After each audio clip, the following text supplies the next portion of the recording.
Good morning, this is Jackie from Creative Inspirations, and today I will be reading Mark chapter 9. And he said to them, "Truly I tell you, some who are standing here will not taste death before they see that the kingdom of God has come with power." After 6 days, Jesus took Peter, James, and John with him and led them up a high mountain where they were all alone. There he was transfigured before them. His clothes became dazzling white, whiter than anyone in the world could bleach them. And there appeared before them Elijah and Moses, who were talking with Jesus.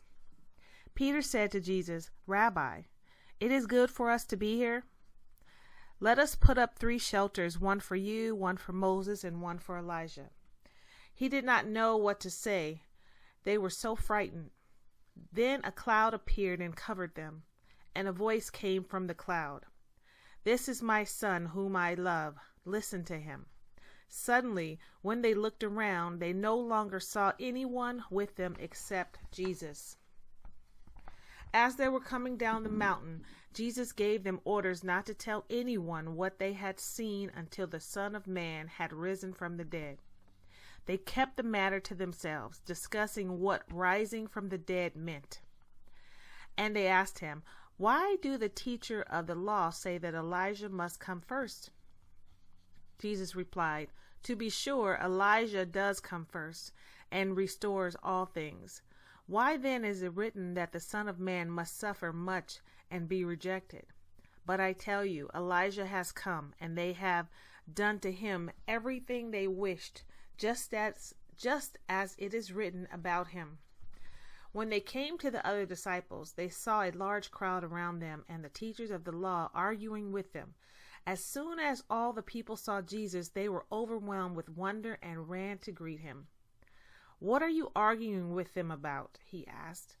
A man in the crowd answered, "Teacher, I brought you my son, who is possessed by a spirit that has robbed him of speech. Whenever it seizes him, it throws him to the ground. He foams at the mouth, gnashing his teeth, and becomes rigid. I asked your disciples to drive out the spirit, but they could not." "You unbelieving generation," Jesus replied, "how long shall I stay with you? How long shall I put up with you? Bring the boy to me." So they brought him. When the spirit saw Jesus, it immediately threw the boy into a convulsion. He fell to the ground and rolled around, foaming at the mouth. Jesus asked the boy's father, "How long has he been like this?" "From childhood," he answered. "I had often thrown him into fire or water to kill him. But if you can do anything, take pity on us and help us." "If you can," said Jesus, "everything is possible for one who believes." Immediately the boy's father exclaimed, "I do believe. Help me overcome my unbelief." When Jesus saw that a crowd was running to the scene, he rebuked the impure spirit. "You deaf and mute spirit," he said, "I command you, come out of him and never enter him again." The spirit shrieked, convulsed with violently, and came out.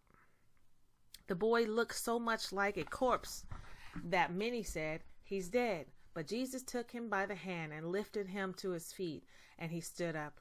After Jesus had gone indoors, his disciples asked him privately, "Why couldn't we drive it out?" He replied, "This kind can come out only by prayer."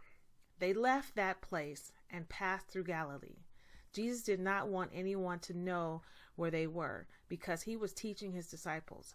He said to them, "The Son of Man is going to be delivered into the hands of men. They will kill him, and after 3 days he will rise." But they did not understand what he meant and were afraid to ask him about it. They came to Capernaum. When he was in the house, he asked them, "What were you arguing about on the road?" But they kept quiet because on the way they had argued about who was the greatest. Sitting down, Jesus called the 12 and said, "Anyone who wants to be first must be the very last, and the servant of all." He took a little child whom he placed among them. Taking the child in his arms, he said to them, "Whoever welcomes one of these little children in my name welcomes me, and whoever welcomes me does not welcome me, but the one who sent me."